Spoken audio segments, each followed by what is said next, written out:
A todas y a todos, muchas gracias por acompañarnos a este segundo día de este programa Encuentros, titulado Cuando todo esto arda.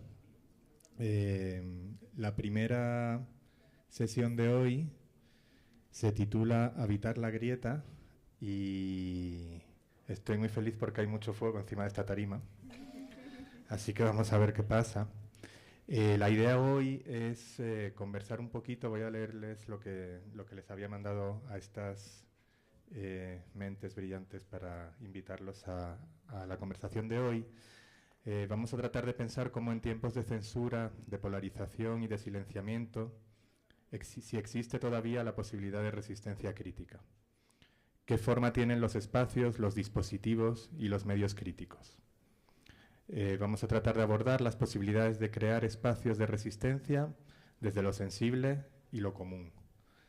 Y estoy muy feliz de que me acompañen hoy Erika Martín, fundadora, directora y curadora jefe de Satisfactory en San José, Costa Rica. Diego del Valle Ríos, editor para Latinoamérica de Arte Informando. Ángel Calvo Ulloa, curador independiente y crítico basado en Madrid, de origen gallego. Elena Kettelsen, curadora en el MoMA PS1, de origen tico, costarricense. Y Adrián Samos, curadora independiente y crítica panameña. Así que sin más, los que no estuvieron ayer, la dinámica es que cada uno va a hacer una breve presentación, presentándose a sí mismo y poniendo algunas cuestiones alrededor del tema sobre la mesa que nos den para conversar. Y a partir de ahí vamos a ir conversando, discutiendo y pensando juntas. La idea es que esto sea también una conversación abierta, así que cualquiera que en cualquier momento quiera intervenir y hacer una pregunta o un comentario puede levantar la mano y le caerá un micrófono del cielo. Así que sin más le voy a dar la palabra a Ángel, que creo que quería empezar. Bueno, voy a dejar el teléfono, el bolígrafo, porque a ver si me aclaro con todo. Muchas gracias, Juan, por la invitación y Arbó por es la primera vez que estoy en Bogotá y me voy mañana, pero me voy feliz. Y gracias a todas por poder compartir con vosotras hoy esta charla. Cuando Juan voy a leer algunas partes, disculpadme porque tiendo a irme por las ramas y si cada una se va por las ramas, pues podemos estar aquí 6 horas. Cuando Juan nos daba hace días este título, Habitar la grieta, lanzaba esa pregunta de si existe todavía posibilidad de resistencia crítica. Nos pedía además no caer en un espacio de lamento y queja, sino una conversación que permitiese reflexionar desde un espíritu crítico pero constructivo sobre las posibilidades de crear espacios de resistencia desde lo sensible y lo común, un poco lo que acaba de decir. Yo he elegido, no sé si me pueden poner el...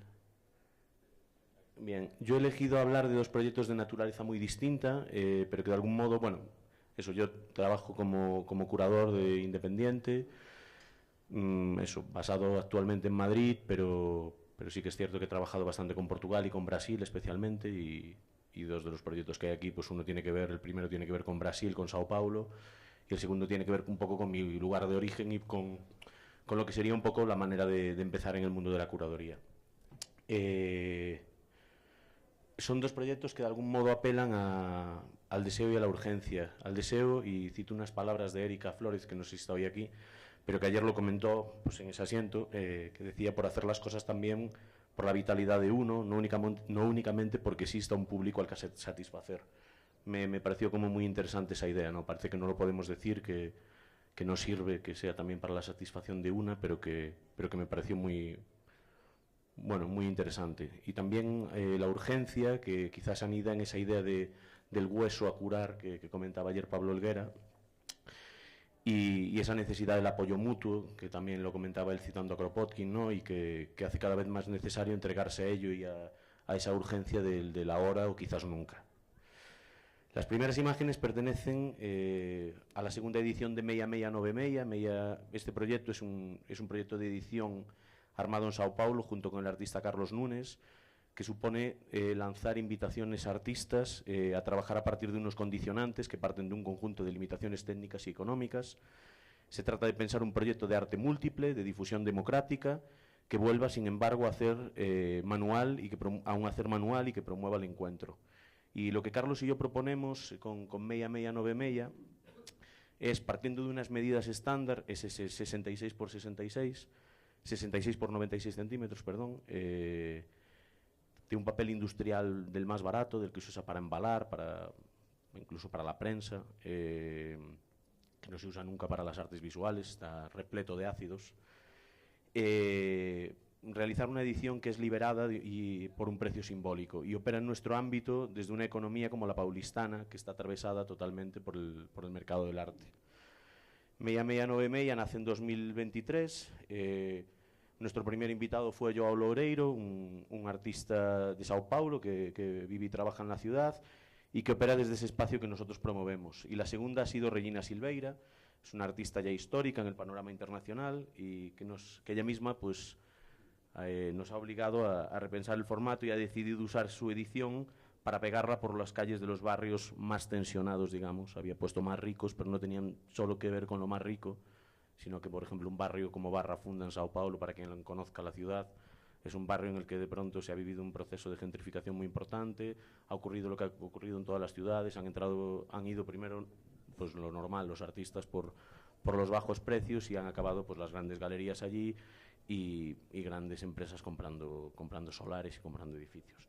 Entonces, básicamente, lo que ella nos propuso fue hacer una pegada por las calles de Sao Paulo y a partir de ahí esperar la reacción. Esto ha sido un poco el proceso inicial, pues la imagen de la izquierda, el proceso con ella, ¿no? Ella viendo las pruebas se hacen en el taller del artista Carlos Núñez, que es la imagen del centro, y la tercera pues es una imagen a pleno día en el que pues fuimos buscando un poco los lugares de la ciudad y haciendo una prueba también de cómo funcionaban a nivel compositivo. El motivo de las moscas es bastante habitual en el trabajo de Regina Silveira desde los años 90 y una de las primeras acciones con ellas fue recorrer en coche los diferentes barrios de la ciudad y, utilizando un gobo luminoso, proyectarlas a capricho durante varias noches. Y esto partía de una negativa que era del Memorial de América Latina, es un edificio proyectado por Oscar Niemeyer, y el propio arquitecto le había negado a Regina la posibilidad de instalar allí o Parado do Santo, que es una pieza en la que, a partir de una figura de un Santiago, ella proyecta la sombra del duque de Caxias. Había esa confrontación entre lo religioso y militar, y entre toda la cuestión, digamos, cómo operaba el colonialismo, todavía en el momento en el que ella lo quería proyectar. Y Regina, para quien la conozca, pues un personaje muy combativo, con 80 y tantos años, pero un huracán, dijo, pues si este hombre no quiere que yo le proyecte la sombra, pues le vamos a proyectar moscas. Entonces, básicamente, recorrió la ciudad de Sao Paulo, no solo aquel Memorial de América Latina, sino que recorrió la ciudad de Sao Paulo durante 5 noches, proyectando moscas por los edificios donde a ella le apetecía, incluida la biblioteca del Memorial de América Latina. Entonces, nosotros recorrimos Sao Paulo el pasado mes de agosto, durante 2 madrugadas con ella, y fuimos pegando las moscas en los puntos elegidos días antes con la artista. Y bueno, las reacciones, pues esto fue un poco el proceso de pegado, se eligieron los lugares, aquí se marcaron. Acaba de ser publicado justo ayer un texto en la revista Select de Brasil, de Sao Paulo, en el que habla un poco de la experiencia esta y decir un poco que las reacciones, como ella se esperaba y a mí me pilló un poco por sorpresa, pues no tardaron en producirse. Y en varios puntos nos encontramos ya no con los pósters arrancados, veis que sigue el cartel, ¿no?, su forma rectangular, sino con las moscas rascadas. Entendimos que lo que molestaba era el insecto, y que es ese insecto que suele ser el primero que alerta de la putrefacción, de la ruina, o, como decía ayer Sara Germán, del compost, ¿no? El compost también, aunque no sea negativo, también atrae las moscas. Y las otras imágenes que he traído es un proyecto más de cercanía. Es un proyecto de larga duración, quizás de vida, que nos ha llevado a varios amigos de este artista, de Antonio Ferradas Taboada, en colaboración con su familia, a velar por un legado que se encuentra pues en un estado bastante preocupante. Willy, este artista, falleció en 2006 y durante los años sucesivos desfilaron por su taller pues, políticos de... Bueno, este es él. Políticos de diferentes, pues desde las diputaciones, de las alcaldías y tal, todos a sacarse la foto y a hacer promesas pues que para que se iba a preservar, y es algo que no ha ocurrido nunca, han pasado casi 20 años. Y en ese escenario surgió la Asociación de Amigos de la Obra de Willy, que durante años ha promovido encuentros y actividades en torno a esa figura. Con los años yo me fui sumando, lo conocía pues, desde que yo era muy pequeño, y me he ido sumando a las iniciativas, programando algunas exposiciones, pero especialmente procurando visiones críticas con respecto a su trabajo en los múltiples frentes en los que él operaba. Operaba en la escultura, como podéis ver, pero operaba también en la pintura, en la escritura, en la performance y también en la música. Ayer comentaba Ana Laguna aquí, hablaba de esa exigencia que en ocasiones lastra la relación del artista con su entorno más inmediato, y esa necesidad del reconocimiento exterior para poder volver y ser valorado en el propio contexto. Y aquí en este caso operaban de manera dramática, primero, esa misma problemática, digamos, y segundo, había como una visión paternalista del propio contexto del local que inconscientemente valoraba el trabajo de Willy, no por lo interesante del trabajo de Willy, sino porque era Willy, porque era una figura querida. Y creo que ahí fue donde se decidió cortar por lo sano y empezar a mostrar, del mismo modo que hoy lo hago aquí, ¿no? Su legado en diferentes contextos, y alejado siempre del cariño constrictivo, ¿no? De ese entorno que a menudo no es capaz de diferenciar entre una cosa y la otra. Este es el taller de Willy, está en un entorno, bueno, en medio de una aldea. Lo construyeron él y su padre, y en una aldea de Galicia, del interior de Galicia. Y con el legado de Willy hemos realizado hasta ahora varios proyectos expositivos, hemos publicado una monografía con textos. Bueno, este es un poco el exterior, esto era un poco cómo funcionaba su taller, ¿no? Hasta el año, quizás no 2006, pero sí durante los años 90. ¿Se puede visitar? Sí, no está abierto a la visita, pero si tú vas, lo visitas. Esto es un poco el estado en el que está todo almacenado, y la familia pues ha gastado como grandes esfuerzos en... Bueno, no me voy a enrollar, después lo hablamos. Y eso, pues hemos realizado hasta ahora varios proyectos expositivos, hemos publicado una monografía con textos y reflexiones nuevas, hemos logrado limpiar y masterizar 3 canciones de entre decenas de cassettes grabados por él, y lo hemos publicado en un vinilo con sendas nuevas reflexiones que buscan situarlo un poco. Hemos impreso desplegables, pósters, con la única intención de que cualquiera pueda colgarlo en su casa y que así no nos olvidemos de Willy. Él dice en un programa de la televisión española, digamos, una reflexión que puede sonar naif, que decía como que él iluminaría los bosques por las noches para que los animales pues no se perdiesen. Claro, él, una persona que veis que vivía en un entorno rural, entiende perfectamente que los animales no necesitan de salud, pero al mismo tiempo lo que he entendido siempre que operaba en esa reflexión era eso mismo que comentaba ayer Pablo Helguera, ¿no? Esa idea de que él está pensando digamos, en esa fauna que lo rodea, aunque sea para decir algo que en realidad no pertenece más al mundo de la imaginación. Y bueno, eso, nada más. En la segunda charla de ayer me gustó mucho también eso que Sara Germán comentó de ser curadora por praxis, y ella ya no está hoy aquí, pero si me lo permite, que seguro que sí, pues yo me inscribo en esa vía, y aquí lo dejo.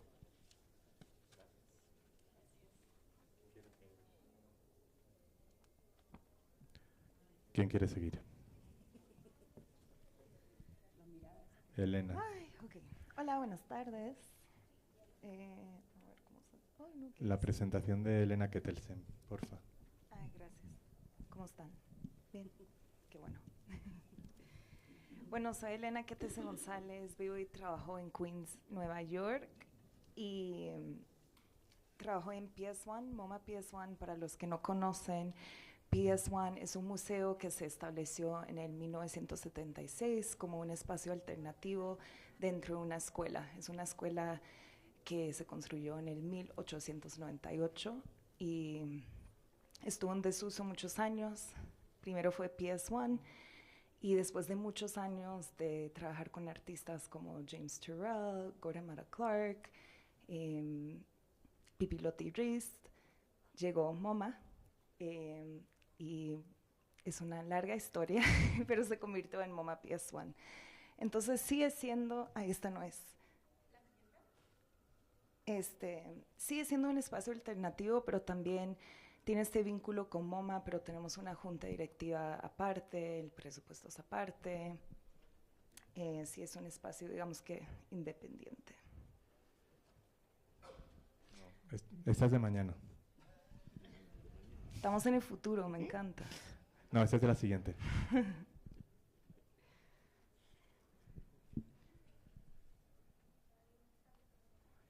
Bueno, cuando pensé en Habitar la Grieta, estaba pensando mucho sobre mi trabajo en PS1 en los últimos 5 años. Yo comencé ahí en el 2020, en plena pandemia, y fue un momento que me ayudó mucho a pensar qué podíamos hacer en el museo. Fue un momento en los Estados Unidos donde había mucha revolución, teníamos Black Lives Matter, teníamos personas en la calle reclamando sus derechos, reclamando el gobierno, y se sentía como este fervor revolucionario que completamente se apagó. Y también quiero decir que soy la única aquí que trabaja en el norte, que trabaja en un museo con recursos relativamente amplios, entonces también quiero hablar desde ese contexto. Y bueno, anteayer falleció Assata Shakur, que seguro ahorita la ponen aquí. Pero estaba pensando sobre esta idea de habitar la grieta y el contexto estadounidense. Y Assata Shakur fue una revolucionaria de los Black Panthers, de la Pantera Negra, es mujer increíble. Y fue buscada por la COINTELPRO, que es el programa de contrainteligencia del FBI, que fue diseñado para difamar, sabotear y criminalizar a personas que luchaban por sus derechos y los de sus pueblos. Las Panteras Negras se pintan como criminales, pero más bien lo que hicieron fue traer programas de almuerzos gratuitos en las escuelas de Estados Unidos. Si vas a un hospital y tienes que firmar 10 páginas de tus derechos, esos derechos los pusieron ellos.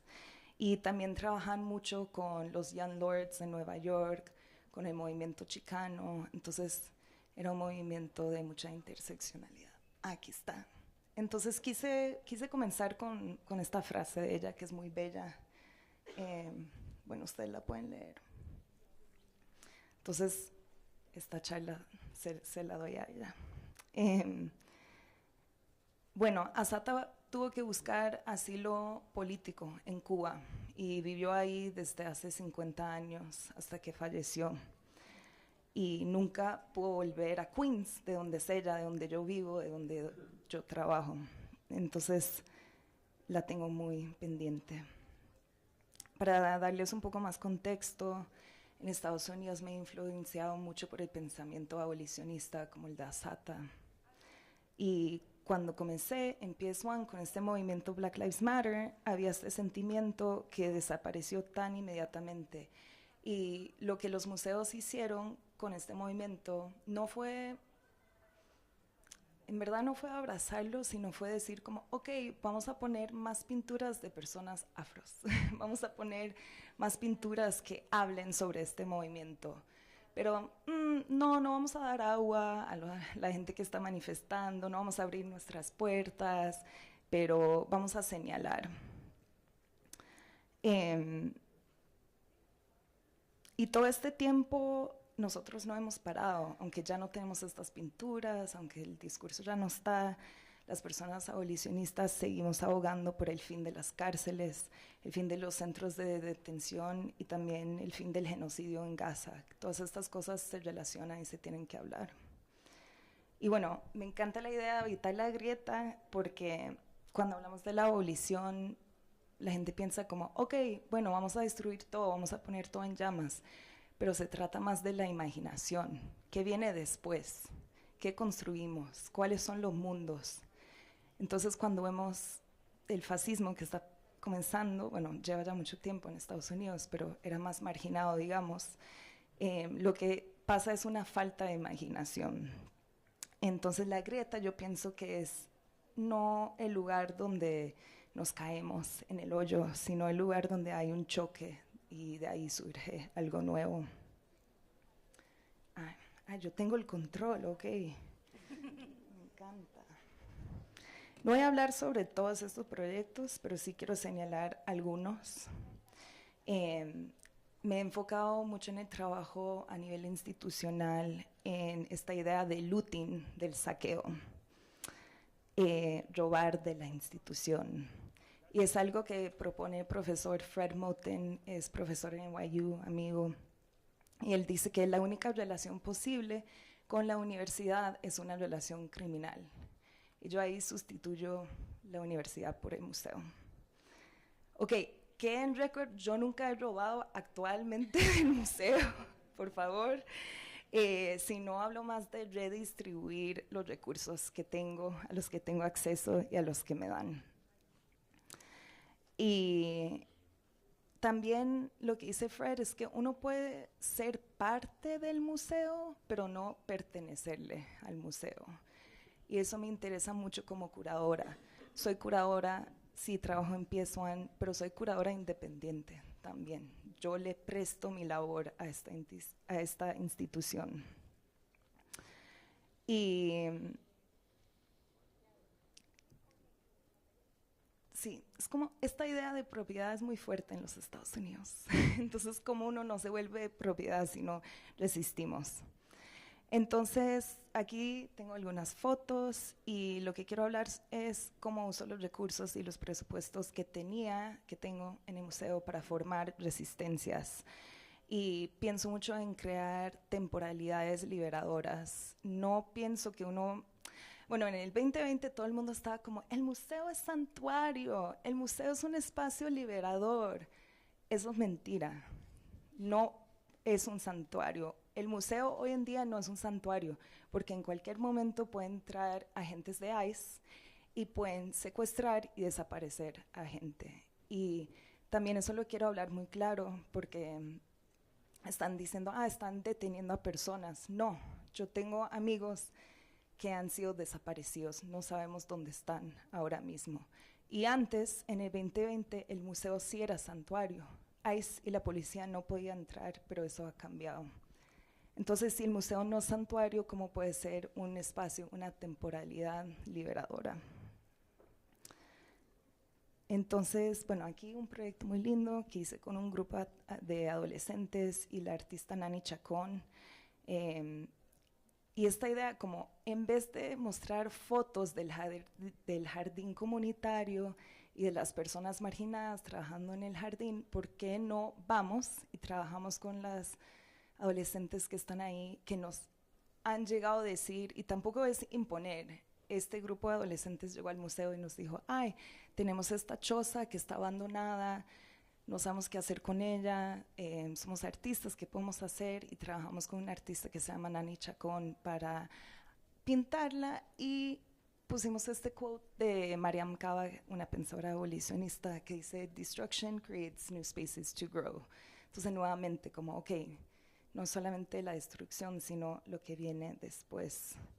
Y este proyecto no pedimos permiso, no hicimos ningún permiso con el Estado, con la comunidad. Bueno, con la comunidad sí, pero no con el gobierno, porque el gobierno nunca nos iba a dar permiso. Y estuvo ahí unos 3 años. Ahora lo quitaron y han estacionado policías ahí.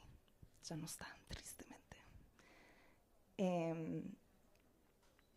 Después, otro proyecto que quiero hablar rapidito es con un artista que se llama Don Christian Jones, y eso tiene mucho que ver con esta idea de robar de la institución, porque a Don le dieron una residencia en MoMA y él quería trabajar con su comunidad, con la comunidad Kiki, con la comunidad Vogue, y el museo no podía sostener estas prácticas, porque no era como, si hacemos el ball de 2 a 5.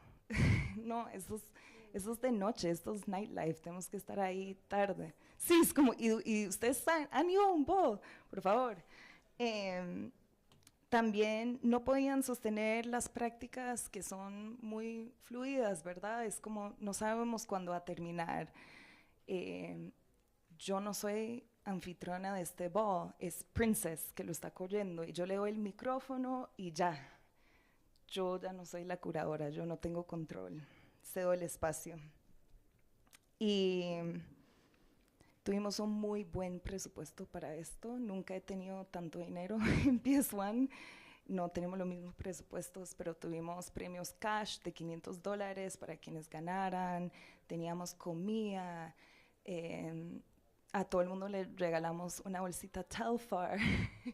Como muy loco. Hasta a mí me dieron una. Y sí, fue una energía muy, muy especial, y también fue el bowl del año. Toda la comunidad se organizó para que esta fuera el bowl más importante. Ahí está Don Christian Jones también. Hicimos una instalación dentro del museo. Convertimos una sala en un salón de detectives, jugando con esta noción del double agent, como el detective que trabaja en la oficina, pero de noche es criminal, ¿verdad? O de noche sale a jugar en contra de su oficina. Y tuvimos personas como Miss Carrie Stacks haciendo sets de DJ, abríamos tarde, teníamos comida, teníamos drinks, teníamos de todo, y Shout Out Charlie tenía una obra ahí también. Entonces yo le dije, ok, pero es un solo show, y él como, ok, pero voy a traer a Charlie, voy a traer a todas estas personas. Entonces también esta idea de que nada se hace solo, ¿verdad? Todo se hace en comunidad. Y se me sigue perdiendo. Ok, lo último, no voy a hablar sobre esto, pero bueno, voy a hablar rápidamente. También los vendedores ambulantes han sido criminalizados en los museos, afuera de los museos, en las calles. Entonces, en lugar de comer como pedacitos de zanahoria con dip en los openings, ¿por qué no contratamos a los vendedores y los traemos al museo y hacemos exhibiciones? Y además la comida más rica, simplemente, nadie quiere comer zanahoria. Traímos a Silvia Rivera Cusicanqui, que es otra cosa que me interesa mucho, es tener redes sur-sur. Entonces, si yo trabajo desde el norte y mis ideas son del sur, ¿cómo traigo a mis amigas conmigo? Hay muchas a quienes puedo nombrar, pero una de ellas también es Maya Huracán, que me dio este lenguaje de curaduría comunitaria, y sin ella yo no estaría aquí hablando sobre esto. Y bueno, aquí lo último, que es algo que hablamos ayer con Diego, de hecho, que es esta idea de politics of refusal, de una política de no también. Eso es una estrategia muy valiosa, porque en el 2020 vimos que nombrarnos, decir quiénes somos, estar hipervisibles es una trampa también. Y ahora en Estados Unidos es muy peligroso decir quién es uno, si es de una identidad disidente. Estas pinturas son de Leslie Martínez, es un solo show que hice el año pasado, y a Leslie siempre la habían contextualizado como una artista trans chicane. Eso era toda la obra, era como, es trans, su pintura es trans. Ok, eso es cierto, pero también es mucho más que eso. Y Leslie no quiso estar dentro de ese contexto en su primer show en un museo. Entonces no hablamos en ningún momento de su identidad, sino que hablamos sobre la materialidad de la pintura, los procesos formales, porque, bueno, Jackson Pollock, nadie nunca dijo es un pintor blanco, ¿verdad? Es como, no, es un pintor abstracto. Entonces, Lely tiene una sensibilidad muy chicana, muy rascuache, el hacer rendir las cosas, todos estos son desechos del estudio, son pinturas abyectas y a la vez bellas, y me gusta abarcar también esas tensiones. Y esta idea de la grieta, si ven estas pinturas, hay muchísimas grietas en las pinturas, y Leslie las piensa como placas tectónicas, ¿verdad? Donde se juntan estas placas y luego salen volcanes y salen mundos nuevos. Entonces también quiero pensar no solo esos proyectos comunitarios, murales, sino también la pintura abstracta dentro de esta política. Y bueno, para cerrar, ya que he hablado un montón, vuelvo a Sata. Y ella fue una persona con libertad condicional, pero vivió muy libremente a través de su poesía, a través de su obra. Y ayer estaba pensando sobre algo que escribió Bell Hooks, pensando sobre Assata. Y ella nos preguntó, "How can art teach us to live freely in an unfree world?" ¿Cómo podemos vivir libremente en un mundo que no es libre? ¿Cómo el arte nos puede hacer sentir esa libertad? Y Assata, tanto como los artistas que he resaltado hoy, nos han ofrecido esas modalidades, ¿verdad? Nos han ofrecido estos nuevos mundos, saber cómo vivir libremente, hacer alianzas transnacionales y, sí, habitar la grieta. Y eso lo pienso cada día porque Estados Unidos se está poniendo más fascista y estamos en la grieta, pero bueno, de aquí puede surgir algo nuevo, espero. Gracias.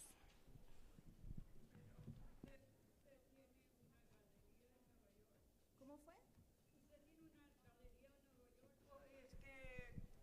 Es que trabaja en el Museo de Arte Moderno. Gracias. Sí, no, yo no tengo una galería, yo trabajo en es el MoMA, o sea, se llama el Museo de Arte Moderno, pero es la sede PS1, que es en Queens, que es aparte. Sí. Pero pertenece, está comunicado con el Museo de Arte Moderno de Nueva York. Sí, sí. Y ustedes tienen un espacio para recibir las obras de artistas. ¿Cómo así? Ustedes reciben a artistas, obras de artistas y hacen exposiciones. Sí, en el museo, sí. Pero todo con el proceso curatorial, sí. ¿Y cuál es el proceso ¿Qué quiere decir eso de ser curador? Ah, claro, que sí, que es un... Tal vez ¿Qué es una pregunta para todos, ¿qué es un curador? No es un crítico, porque un crítico es analizo la obra, pero el curador, ¿qué función tiene?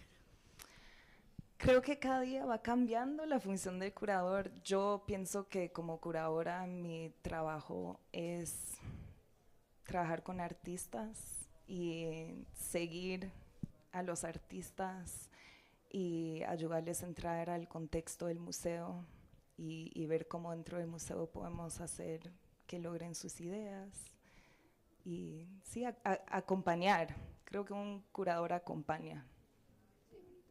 Sí. Entre más cosas. Gracias.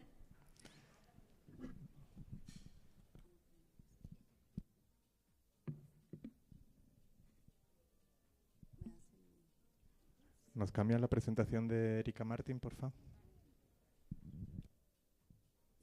Buenas tardes, mi nombre es Erika Martín, soy fundadora y directora de un espacio independiente en San José, Costa Rica, ubicado en Barrio Escalante, que es un barrio que está siendo gentrificado. Ay. ¿Suben un poquito? ¿Aquí? ¿Ya? Ok, más cerca. Barrio Escalante es un barrio que queda como a 10 minutos del centro de San José. Es una zona que ahorita es problemática por muchas cosas, la gentrificación, pero también, sí, es un barrio entre gente adulta, ¿no?, con gente joven, y de ahí surgen muchas tensiones. Bueno, este es el espacio. Satisfactory es una extensión de mi casa, entonces realmente habito, vivo mi práctica todos los días. Voy a sacar mis notas porque si no me pierdo. Esto de habitar la grieta, anoche lo estaba hablando con Marilyn Boror, que estamos aquí participando en la feria también, en el 4º piso, para que nos visiten. Y bueno, yo le decía que yo siento que yo siempre estoy en la grieta, y ella me dice que más bien ella siente que Satisfactory es como esta planta, ¿no?, o la fauna que crece del concreto, de las grietas, y que logra surgir y resistir desde ahí. Satisfactory es un concepto que nace en el 2013 como un tipo de pop-up, feria rodante, con el fin de estimular el consumo y la demanda del arte y diseño costarricense. Esto cambia en el 2018 porque adquiere una propiedad en esta zona que les digo, que reconstruyo y remodelo, y básicamente la divido en 3 partes. Una es este espacio que ven, que es el espacio que se usa, tiene muchos usos distintos, voy a hablar de eso un poco. Y el siguiente es un local comercial que alquilo, que es un modo de sostenibilidad para el proyecto. Y al lado está mi casa. Y se interconecta a mi casa. Costa Rica, Centroamérica, con gusto. Bueno, ¿qué dice? Me ocupo de volver. Esa puerta que ven blanca es básicamente ahí se conecta a mi cocina. Entonces todo el mundo que entra al espacio ve una parte de mi casa, y en los openings realmente mi primer piso, que es la cocina, el comedor se vuelve un espacio público, o sea, la gente entra, sale, ¿no? Especialmente nuestros amigos, colaboradores, amigas, artistas, demás. Tenemos un espacio de residencias para artistas principalmente de la región. Mi investigación como curadora es Centroamérica, de manera que lo que intento y apelo siempre es que se sienta como una casa centroamericana, que sea un espacio donde artistas de la región se sientan recibidos, acorepados y alimentados. La alimentación es muy importante en mi casa. Esto es básicamente la vista del cuarto de residentes a el comedor. Este es el espacio en el que se quedan el resto del tiempo. Perdón. Sí, esto es como lo que llegó mi mini junglita. Sí. Y el cuarto, bueno, es un cuarto, tiene un escritorio, un baño, y los artistas en residencia pueden quedarse ahí y utilizar el espacio expositivo como su estudio personal. Y al final, usualmente dura un mes las residencias, y al final pueden hacer un open studio, compartir un cine, o sea, realmente qué quieren hacer depende del artista, y nosotros más que todo es acompañarles y facilitarles en ese tiempo para lograr lo que quisieran hacer durante su estadía. Un mes. El cuarto, cuando no tenemos residentes, es un espacio de Airbnb, ¿verdad? O sea, estamos en una zona que pues funciona, y eso también apoya a darnos sostenibilidad. Puse una foto de la comida, porque sí, vamos a la feria todos los sábados. En Costa Rica existen ferias del agricultor todos los sábados, les podemos comprar directamente a los agricultores, es sumamente más económico, pero no solo eso, sino que apoyas directamente a quien, o sea, sabes a quién le compras tus alimentos, entendés de dónde vienen, y bueno, eso para mí es muy importante, y entonces van con nosotros siempre, todos los sábados. Esto, no, esa no se ve bien. Bueno, aquí pueden ver, esta es Mariela Richmond, ella estuvo este año, a principios de año, ella es una artista visual, arte educadora costarricense. Ella es parte también de nuestra coprogramación. Satisfactory funciona como un proyecto comunitario colaborativo. Tenemos ciertas, Mariela Richmond, Fernando Chávez, Gabriela Araya Herrera, son una extensión del proyecto, y básicamente la agenda del año la decidimos conjuntamente. Yo me encargo más de temas administrativos, gestión de fondos y de acompañamientos curatoriales con ciertos artistas. No obstante, mi intención es que vengan otros curadores, otros pensadores a aportar, y que el proyecto no solo tenga mi voz o mi visión, sino que sea bastante interdisciplinario, distintas visiones, distintas voces. Centroamérica es una región compleja, es bastante precaria la situación, y eso que vengo de un país que tiene muchas ventajas al resto de los países de la región, especialmente hay instituciones estatales, hay un museo de arte y diseño contemporáneo que estatal, no privado como en Panamá. Entonces creo que mi práctica siempre ha sido alrededor de, muy desde un contexto, y qué puedo aportar a ese contexto, y qué tengo yo, qué puedo hacer con lo que tengo y qué no tengo, y estar muy claro de qué no tengo. Y sí que tengo, y cómo puedo maximizar esos recursos que sí tengo a mi disposición, pero también cómo los puedo poner al servicio de los demás, para que conmigo esos recursos no crezcan y seamos más abundantes todos. Esto es una exposición de un colectivo que se llama Reunión, que existe en distintas partes del mundo, y ellos básicamente son distintos artistas o curadores que desde sus países accionan bajo esta red. Entonces, usualmente los proyectos o las artistas que seleccionamos durante los últimos años, en su mayoría, casi que todos han sido mujeres. Me interesa muchísimo apoyar el trabajo de mujeres y creo que aún sigue la brecha bastante grande entre quienes se exponen, quienes se les dan ciertos puestos, además de dirección y reconocimiento dentro de las estructuras del mundo del arte. Hacemos actividades que impliquen mucha colectividad y intentamos que todo lo que ofrecemos sea gratuito. Realmente las residencias, los artistas que nos acompañan, que les financiamos, parte del acuerdo es que tienen que dar un taller o 2 o 3 a la comunidad, o sea, ya sea un grupo específico de artistas o al público en general, para retribuir, porque realmente estamos en un contexto donde la falla es de la educación y una falta de profesionalización y una falta de formación. Entonces, ¿cómo podemos aportar a eso de una forma gratuita, democrática y realmente que las personas tengan acceso a conocer a las personas que recibimos en nuestra casa? ¿Qué más puse? Esto es como el Open Studio, el resultado de una artista que se llama Emilia Yang, es una artista nicaragüense exiliada en Estados Unidos.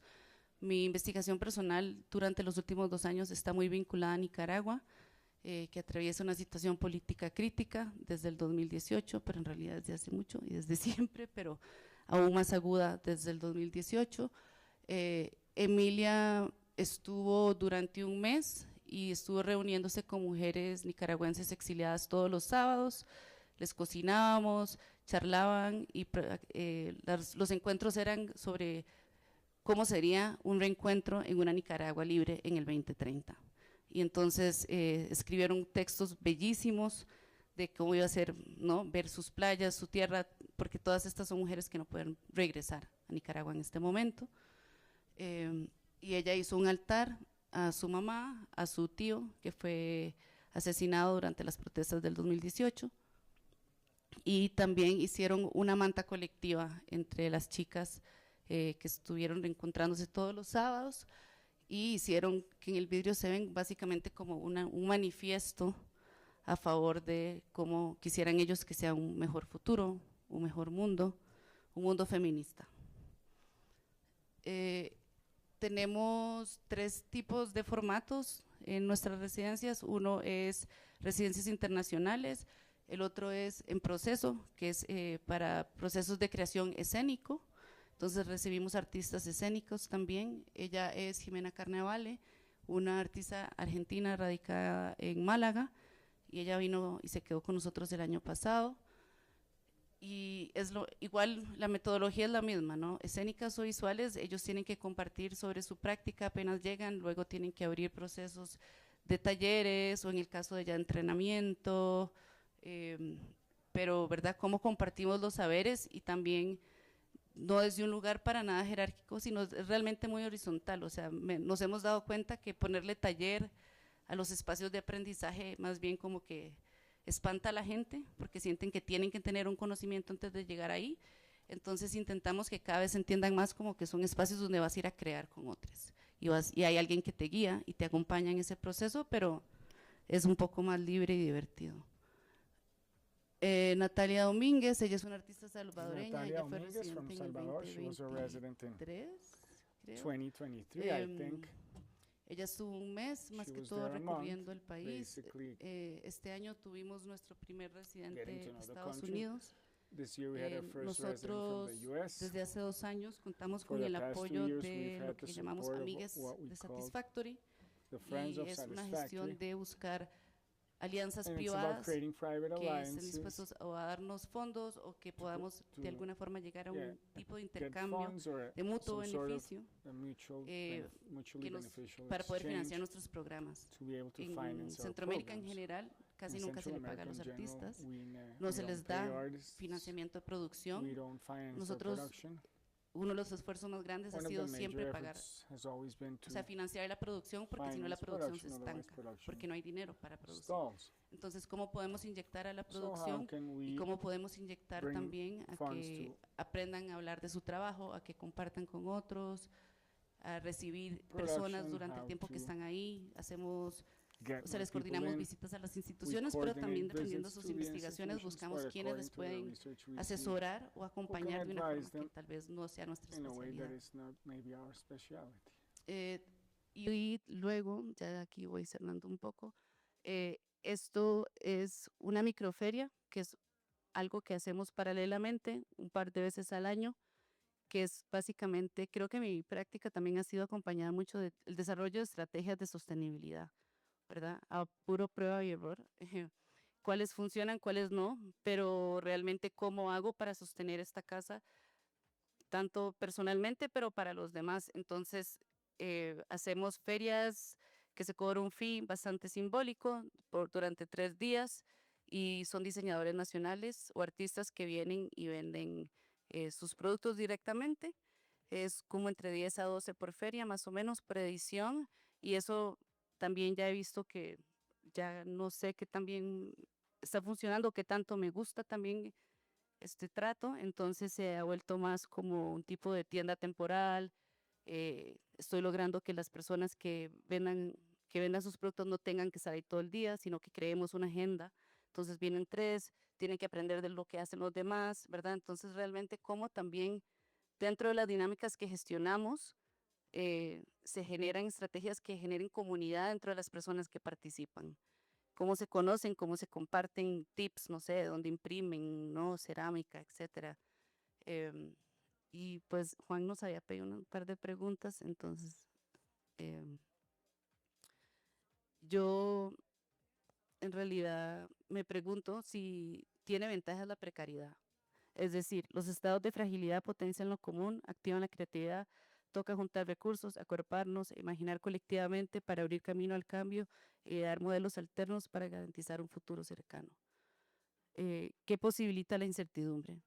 Pienso que la pandemia, que es algo de lo que hemos hablado mucho, creo que la pandemia fueron 2 años donde yo realmente reflexioné y fue mucha autocrítica hacia lo que venía haciendo anteriormente y pensar qué quería hacer. Esa circunstancia la cual puso a todos en un estado de aislamiento, una especie de limbo y un futuro incierto, que en lo personal me obligó a repensar y transformar para renacer. Y lo último que yo me cuestiono siempre es si es posible que haya crítica en Centroamérica. Y con eso termino. Me pasas el micrófono. Exacto. ¿Se escucha bien? Ya, hola, buenas tardes a todos, gracias por acompañarnos acá, gracias por las presentaciones hasta ahora que han compartido. Yo soy Diego del Valle, soy editor para Latinoamérica del medio Arte Informado. Arte Informado es un medio español que acaba de abrir justo su línea latinoamericana. Nos enfocamos en reportar noticias y difundir pensamiento crítico en torno al arte en España, Portugal y Latinoamérica principalmente, pero también todas las redes globales que esos circuitos tocan y se relacionan. Organizamos el trabajo en torno a 5 secciones que son reportajes, crítica, opinión, ensayos y entrevistas, y así como un resumen semanal de las principales noticias dentro del mundo del arte. Cuando Juan nos manda este correo, pues, bueno, esta invitación en torno a Habitar la Grieta, yo pensaba en lo necesario que es ubicar en el momento en el que nos encontramos históricamente y en el momento en el que también estamos atravesando y tratando de entender desde la confusión y desde el ensayo y el error, como lo hacen acá las colegas y compañeras dentro de los espacios y los artistas con los que trabajan. Y nos estamos enfrentando justo a un momento de la crisis de las democracias liberales, a un momento del resurgimiento del autoritarismo y el fascismo, y específicamente en el arte contemporáneo, sí, en el sistema del arte contemporáneo global, lo que estamos atravesando es la crisis del pensamiento liberal que sustenta al sistema del arte contemporáneo. Y esa crisis se tensiona directamente con el genocidio en Gaza. ¿De qué manera? En los últimos 2 años, desde que se agudizó el genocidio en Palestina, que en realidad no empieza el 7 de octubre, empieza hace 70 años, empezamos a ver una política cultural que se empieza a desdoblar desde el gobierno alemán y el gobierno estadounidense, que son una política cultural de silenciamiento y censura. Eso es, a lo largo de los últimos 2 años, en los sistemas culturales europeos, estadounidenses, ha habido una serie de despidos, censuras, cancelaciones de exposiciones y criminalización de toda solidaridad expresada en los espacios institucionales del arte contemporáneo, incluso en las galerías y el mismo mercado. Eso, el caso más sonado ha sido Ai Weiwei, siendo básicamente censurado por por presión del gobierno a su galería y acaban cancelando un show. Pero tenemos muchos ejemplos que están recopilados específicamente en el Archivo del Silencio, que es un archivo que está desafortunadamente solo disponible en inglés. Lo mueve varios colectivos en Alemania específicamente, documentando todos los casos de censura y silenciamiento. Ahora, esa política cultural dentro del norte global tenemos que entenderla cómo funciona el arte contemporáneo en un sentido de justo esos diálogos globales, lo que son las ferias de arte, los museos, las colecciones. Y todo lo que hacemos en la región latinoamericana depende de una u otra manera del norte global. Y de esa dependencia hay una forma en la que va afectando y va creando una política de goteo, donde esa normalización del silencio, la autocensura y la neutralidad, como es la política liberal, en el que el arte deja de ser político, el arte deja de apelar a la ética y se vuelve simplemente estético, que es básicamente la fórmula que en algún momento Walter Benjamin estuvo trazando. Ahora yo como editor y como alguien que está tratando de justo motivar y mover o estar sosteniendo una esfera pública dentro del arte contemporáneo, previo a Arte Informado estuve como editor en jefe de la revista Terremoto 6 años, eh, y ahora en Arte Informado justo lograr una articulación de pensamiento crítico, de discusión, en contraposición a esas políticas culturales que se están colando poco a poco en las instituciones culturales de Latinoamérica, es todo un reto. Es todo un reto analizar y criticar esa cultura liberal que está llegando a su límite. Esa cultura liberal que ha neutralizado completamente una tradición histórica del arte de la región en torno a la denuncia, el arte como herramienta de denuncia, testimonio y evidencia, y también el arte como una posibilidad de imaginación política, el arte como un espacio de disputa para justo las imaginaciones, como el mejor ejemplo que podemos tener aquí, lo acaban de dar estas tres personas en torno a las prácticas y a las exposiciones que están haciendo. Y hay un momento en el que estamos, en el que ese fracaso de las democracias liberales nos está llevando también a un agotamiento político, un debilitamiento de la salud mental y nos está llevando a un miedo que se manifiesta en el silencio, un silencio sistemático en el que no podemos hablar de lo que tenemos que hablar.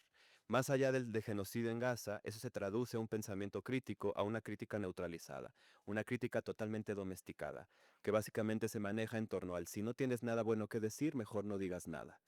Entonces, lo que se ha eliminado dentro de la esfera pública del arte contemporáneo es la posibilidad de la negatividad de la misma crítica.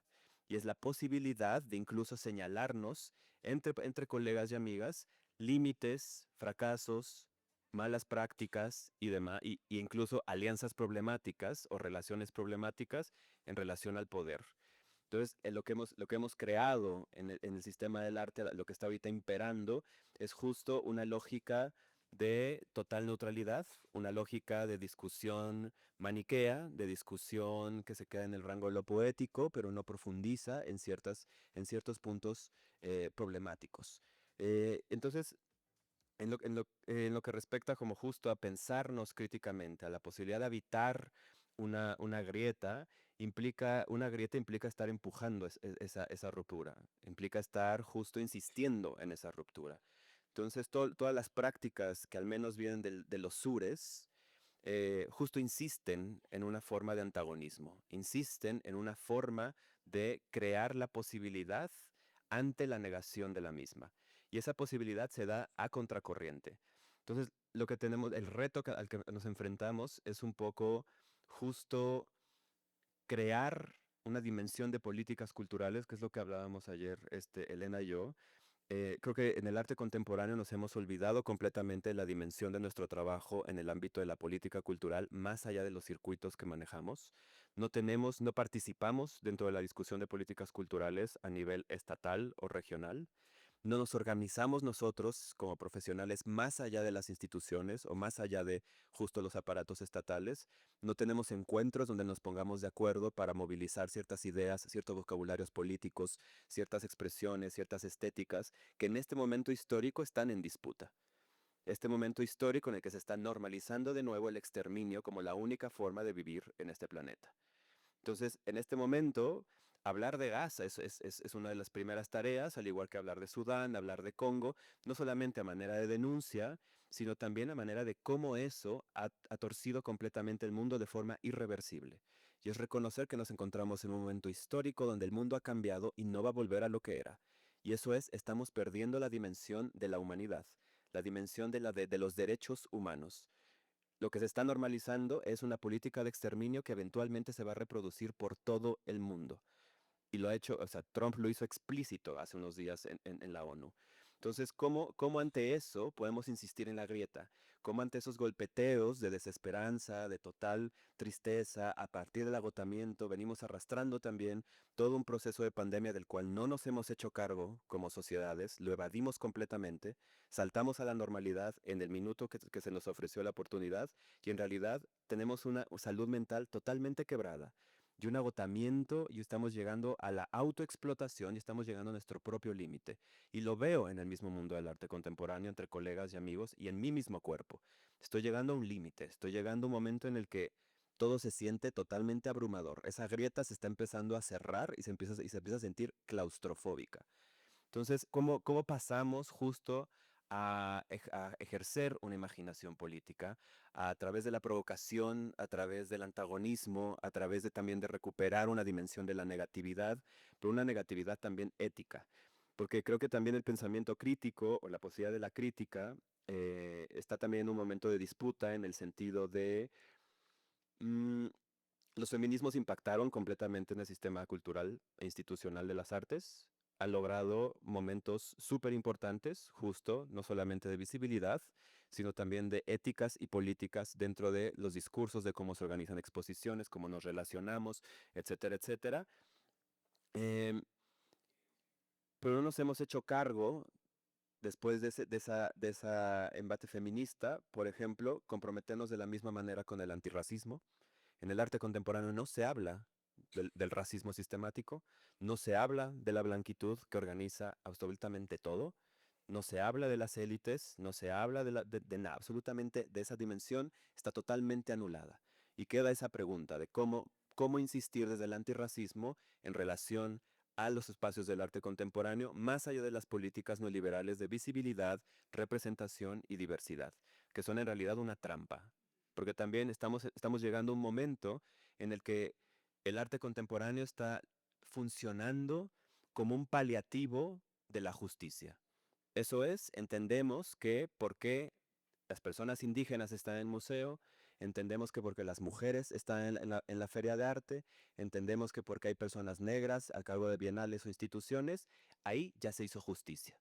Eso no es justicia. Y se está usando al arte contemporáneo de la cultura como espacios para sustituir la verdadera discusión sobre lo que es la justicia y la reparación del daño, histórica y real. Entonces, hay otra dimensión de esas políticas culturales que nos estamos totalmente olvidando, es la dimensión material de esa política cultural. ¿Qué significa una reparación y una idea de justicia más allá de la representación y de la imagen? ¿Cómo esto que hacemos puede afectar la materia? Que los mejores ejemplos también los hemos visto acá, como justo la redistribución. Y creo que hay un momento muy, muy importante del arte contemporáneo que también hay que pensar con mucho cuidado, esa idea de redistribución, eh, en cuanto a cómo esos momentos o esos espacios de libertad, o ¿cómo les llamaste? Les llamaste temporalidades de libertad, eh, nos permiten hacernos de infraestructuras de uso común que puedan proyectarse de forma permanente y a largo plazo.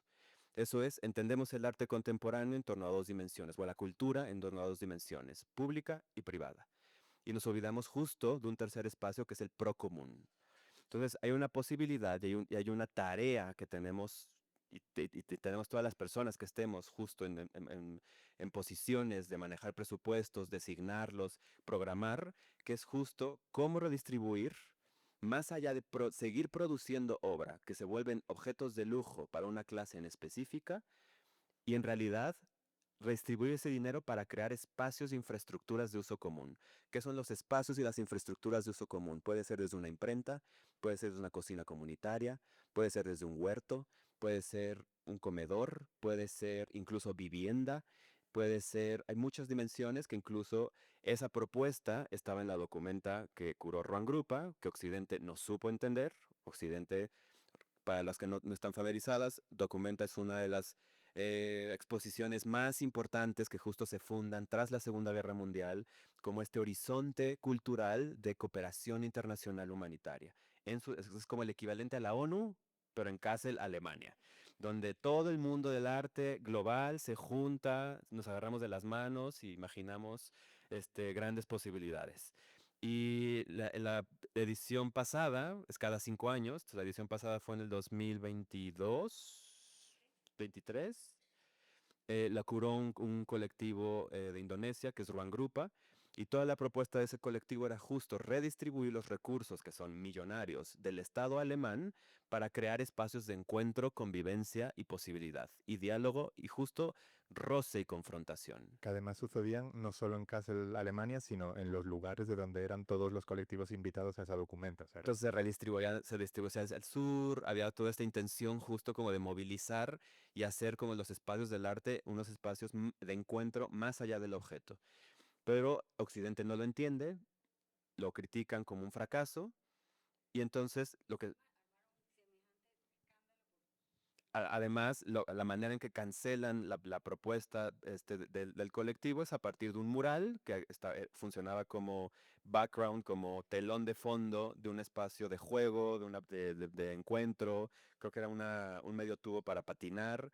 Había un mural donde un colectivo representaba justo la intervención israelita en su región, y apareció un personaje en el mural que era un personaje israelí, y la manera en la que censuran eso es diciendo que era antisemita. La ecuación de Israel de justo decir que cualquier crítica al Estado de Israel es antisemita. Y a partir de eso, ahí es donde se empieza a normalizar justo toda esta retórica de censura, silenciamiento y torcimiento del discurso para lograr desactivar completamente al arte contemporáneo, que es donde nos encontramos ahora, y empieza a colarse. Que una cosa que hay que pensar, o sea, estamos pensando en la grieta, estamos pensando en la posibilidad de insistir en ella, y no nos olvidemos que la gran mayoría de los museos de la región han permanecido en total silencio en torno al genocidio palestino, a pesar de tener una historia regional de redes de solidaridad, que empiezan con el Museo de la Solidaridad Salvador Allende en Chile, se replican en Irán, se replican en Nicaragua, se replican en Perú, se replican en muchos otros contextos para expresar esa solidaridad. Y hasta ahorita los de los museos que hay, que han expresado tienen momentos permanentes de discusión en torno a eso. En la región es el Museo Violeta Parra, el Museo de Solidaridad Salvador Allende, el Museo de la Memoria y los Derechos Humanos en Chile. El Chopo empezó en México un poco. La otra vez estaba viendo otros. En España hay más: La Casa Encendida, MACBA, el Museo Reina Sofía. En realidad son muy pocos. Son muy, muy, muy pocos los museos que están al menos teniendo el gesto de mantener ese espacio para pensar el momento histórico en el que nos encontramos, que es justo la disputa de la vitalidad, la disputa de poder seguir encontrando goce y belleza en la vida, y poder defendernos y poder alzar la voz ante las políticas de exterminio. Y yo creo que ahí hay justo este momento en el que necesitamos pensar esa grieta también en la forma en la que la ultraderecha se está apropiando de los lenguajes de la resistencia. O sea, leía la frase de Ashat Sakur que compartiste, y es la misma frase que usa Milei en Argentina: defendamos la libertad. Entonces, cómo la derecha se ha estado apropiando sistemáticamente de los vocabularios políticos de la de la izquierda o de los movimientos populares, eso es algo que tenemos que empezar a pensar, y cómo nos podemos organizar desde el aparato cultural y artístico, desde todos los espacios que abarcamos, que no son pocos, para empezar a formar políticamente y una sensibilidad en torno a esas trampas del discurso del poder. que están veladas y que están ahí totalmente jugando y disputando. O sea, ayer también estaba leyendo como Trump, o no, Vance estaba diciendo justo como que tenemos que resistir al embate de la izquierda radical. Entonces, la idea de resistencia, de libertad, de colectividad, se la están apropiando completamente. Aprendieron perfectamente. Y en realidad lo que están haciendo ellos están revolucionando el mundo en clave de ultraderecha. Pero lo están revolucionando y lo están llevando a un momento de quiebre brutal. Y el arte contemporáneo está siendo totalmente cómplice con eso. ¿Por qué? Porque, los museos tienen que ser neutrales. Los museos no pueden decir, no pueden pronunciarse por algo. Los museos siempre han sido este espacio de democracia. Y algo que nos enseñó justo el genocidio es también toda la economía del genocidio, que es el informe de Francesca Albanese. Y ahí las redes sionistas en torno al arte contemporáneo son tremendas. Desde coleccionistas, patronos de museos, directores de museos, juntas directivas.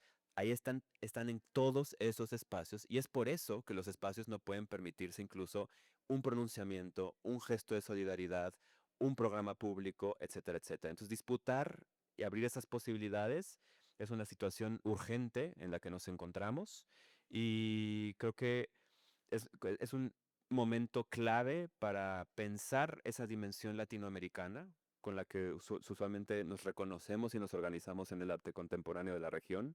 ¿Qué implica ser Latinoamérica ahorita? ¿Cómo se manifiesta ese latinoamericanismo? ¿Qué estrategias vamos a seguir? ¿En qué vamos a insistir? ¿Qué memorias tenemos que recordar, honrar? ¿Qué traducciones y puentes hay que tender? Y esa es la disputa en la que nos encontramos en este momento. Y creo que desde Arte Informado estamos como justo insistiendo en sostener estamos pues, ahí provocando para mover una esfera pública. Cada vez es más difícil encontrar gente que quiera opinar, que quiera criticar, que quiera escribir, porque hay mucho en juego. La gente también estamos muy precarizadas dentro del mundo del arte contemporáneo y cualquier crítica que no le conviene a ciertas figuras, eso viene acompañado de un castigo, viene acompañado de una cancelación de exposición, viene acompañado de que no te inviten a proyectos, viene acompañado de que te cierren las puertas. Entonces, es real. Creo que es momento justo también de empezar algo que mencionabas en tu presentación, la potencia de las políticas de opacidad, del ser más secreto, de no ser tan visibles, de la modestia, de la colaboración, de la voz colectiva en lugar de la voz autoral, para poder desdoblar algunas preguntas o algunas críticas. Yo siempre desde hace unos meses estoy ofreciendo a gente que me dice, no, es que no puedo opinar porque hay mucho en juego. Escribe con un seudónimo. Nadie tiene que saber que eres tú. Invéntate un personaje. Si hay una conversación necesaria empujar, invéntate un personaje. No tienes que tú figurar como autor. Entonces, esas estrategias desde la crítica, pues las estamos un poquito ahí tratando de provocar. No es fácil también negociar como editor con estas ideas, con mis empleadores, también no ha sido una tarea sencilla. Hay una dimensión muy importante que también se nos olvida en el arte contemporáneo, que es la conciencia de clase. Porque el arte contemporáneo también crea esta aura en la que parece que todos somos iguales, todos estamos en la misma posición, desde el director y de la mesa directiva hasta el museógrafo y el artista y el escritor, parece que todos compartimos una misma realidad. Y eso no es cierto. O sea, en el arte contemporáneo hay mucha desigualdad, hay mucha estructura total jerárquica, hay mucho por hacer. Entonces la conciencia de clase es una parte muy importante de lo que hay que movilizar también desde la grieta. Y ya con eso cierro para también cederle la palabra. Gracias, Diego. Espero no me despidan después de... Exacto. No, Diría que no despidan a Diego. ok. Aló, no, por favor no despiden a Diego. Sí, yo, de verdad es que hablando de esto, que ya se ha mencionado bastante, las ideas que voy a presentar un poquito, y para mí el proyecto, dentro de lo que yo estoy proponiendo o soñando, es justamente lo más cercano, es lo tuyo, Erika, que estoy, digo, con una envidia y a la vez una esperanza en que se multipliquen este tipo de proyectos de la casa, con el jardín, con la comida y con un pensamiento crítico. Es decir, dos cosas que son fundamentales. Y que ya como un poquito, voy a leer un poquito. Em, Desde mi experiencia, que es lo que estoy tratando de hacer un poco, como decía ayer Oluf, un poco hablar desde mí, como una voz que tengo que aprender a usar en público y no es fácil. O como decía también Erika, de ese lugar de enunciación que también uno tiene que aprender a manejar de manera clara y que no se aburra a la gente, de paso. Entonces, bueno, quería de forma muy breve enlazar algunos hilitos de mi vida personal y trayectoria profesional, encuentros y lecturas, con una creciente voluntad de volver al jardín. Al Edén no, por favor, pero sí un Edencito hospitalario, divertido, que cuidamos y que nos cuidan. Al huerto, empezando el huerto de mi abuela húngara, allá lejos en el pueblito de Pemas, con su viñedo y sus duraznos.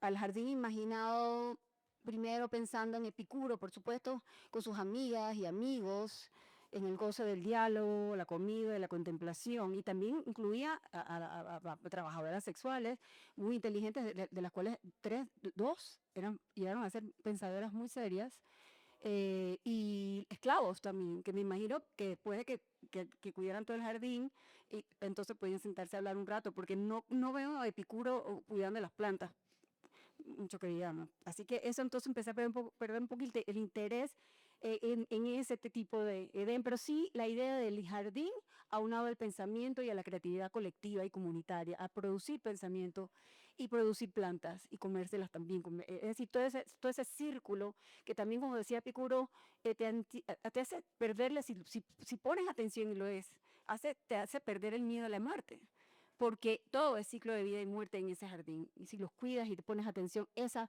muerte crea, como decías tú, crea esa muerte o destrucción de una vida, inmediatamente puede potenciar otras y otras muchas posibilidades. Es como pensando en ese sitio poroso que tú ahí mismo has demostrado clarísimo y acogedor, o sea, que no es una utopía. Donde el arte combinatorio entre huerto y jardín colma los sentidos e invita a conversaciones abiertas y ricas con amigos, extraños, niños y viejos, al cuidado de las plantas y de los animales, al goce delicioso de la cocina casera y a la buena bebida, con moderación, insistía el griego, nacido en la isla de Samos.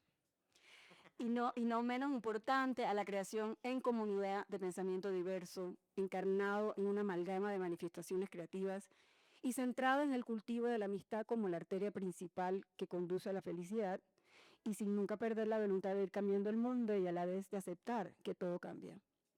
Entonces yo, pensando en ese huerto de mi abuela allá, donde no hablaba el idioma, pero pasaba con ella recogiendo cosas y viendo, también donde mis tíos en el Valle de Antón, donde mis hijos crecieron y se volvieron monos y cabras y todo, porque vivieron esa felicidad inmensa de estar rodeados de naturaleza y de flores y animales, y también vivimos muy cerca de la selva por mucho tiempo, así que ellos se aventuraban y yo tenía la esperanza de verlos regresar algún día, pero sí, todo eso los cambió a ellos son mucho más claros que yo. Yo viví, algo importante en mi vida fue la familia, fue una familia que vivía hablando de política y comiendo y cocinando. Yo en mi adolescencia, mi infancia y adolescencia, nunca quisiera ir a ningún lado, hasta que por fin, es decir, yo vivía con ellos en intensa conversación, intensa cocina. Esa fue para mí una época de oro que terminó cuando exiliaron a mis tíos por la dictadura, y entonces terminó esa zona temporal de felicidad y de gran pensamiento crítico y de disenso dentro de la misma felicidad, ¿no? Que es lo que me parece que es lo importante. Y de allí pues, me fui a estudiar y pues de todo un poco. pero sí centrado en las letras, centrado en el pensamiento filosófico, económico, pero político, y después me fui como yendo más hacia la literatura, hacia las letras, de verdad, hacia la poesía, hacia todo ese tipo de estudios. Hice también un poco de poesía y un poco de pendejada. Pero sí como que por supuesto que me preparó para la avidez intelectual y la avidez de encontrar soluciones a los problemas. Pero sí extrañaba esa comunidad de pensamiento que tuve un tiempo, ¿no? Y finalmente regreso de los estudios y me piden el diario La Prensa de Panamá, que se hizo para oponerse a la dictadura y que recibió muchísimos golpes de destrucción continua de la dictadura. Y allí me decidieron fundar un suplemento cultural. Y allí estuve 10 años dirigiendo ese suplemento junto con mi gran amigo Alberto Walde. Nosotros nos sentamos, todo lo concebimos, y nos sentamos con miles de bestiarios y cosas todas así sofisticadas para encontrar un animal híbrido, esos así todos literarios. De repente la ventana llega un talingo que es, usted lo ve en Manzanate, ¿verdad? Zanate. Y los colombianos le dan con un nombre precioso, que es como, ¿ustedes saben cuál es ese? Que es como una especie de cuervo tropical. María Bonita, María qué. María Mulata, una belleza de nombre. Bueno, el talingo empezó a hacer esos graznidos que ya ustedes conocen bien, y como diciendo, oye, yo estoy aquí y ustedes están buscando toda esa pendeja por allá, y bueno, obvio, los dos nos miramos y pues eso mismo es.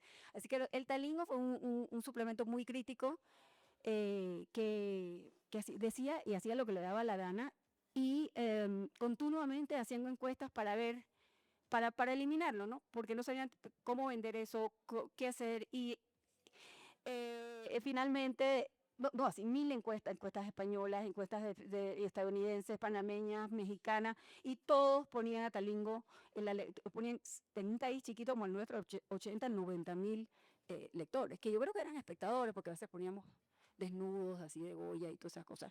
Pero era muy conocido, era un suplemento conocido, y a pesar de que poníamos de todos los niveles, sabiendo que era un suplemento de circulación masiva del periódico. Bueno, la cosa es que allí encontré una comunidad nuevamente, una comunidad de pensamiento, de hermandad, y de hermandad, pero crítica. Ahí decíamos lo que queríamos, nos reíamos, llorábamos, nos enfrentábamos a la sociedad y a los estamentos.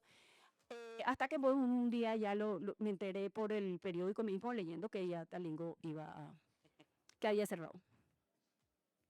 Y entonces escribí el último artículo de Punín como el último Talingo, dándole duro, pero ya, pues, chao. Entonces, de ahí empecé a entrar duro. Bueno, desde el Talingo empecé a leer sobre lo que pasaba. Yo nunca estudié artes así seriamente en uno que otro curso, así que el arte contemporáneo, entré de lleno con el arte contemporáneo, con el suplemento, porque no había nadie que escribiera de arte crítico, y entonces ahí me metí con la ayuda de muchos artistas, de muchos, incluso de afuera, y empecé a ver el jardín y todas esas cosas, eso me había olvidado. Pero sí quería nuevamente insistir en que esto no podía, que teníamos que seguir, que teníamos que encontrar otra comunidad, y esa fue la de las artistas del mundo del arte, y que estos jóvenes que empezaban a ver la ciudad luego de la invasión estadounidense que acabó con la dictadura. Esta gente empezó a ver la ciudad de una manera intensa, y junto conmigo, un montón de gentes, hicimos otra vez esta comunidad un poco diversa, pero muy llena de entusiasmo. Hicimos proyectos extraordinarios, muchos, porque ellos estaban claros que el Museo de Arte Contemporáneo en ese entonces era bastante peor, y era gente muy conservadora, y ellos empezaron a exponer donde les dio la gana. En un momento dado nos tomamos el museo, porque era una señora que no entendía qué lo estaba pasando, así que abría las puertas a todo, y eso fue un momento increíble. Pero esos momentos, pues como siempre hay que aprovechar los momentos que no van a durar toda la vida, ¿no? Y bueno, a la raíz de eso, pues claro, uno empieza a ver ya el tema de Tirana Vanilla, de Gordon Mataclar con el food, con todas estas ideas que ya empezaban a hacerse bastante fuertes. Y ahí pues yo empecé a pensar, vino la pandemia y la pandemia con mi hija, ella ahí transformó el apartamento ese en un jardín lleno de cosas. Y entonces para mí fue como realmente empecé a mirar qué es lo que eso significaba.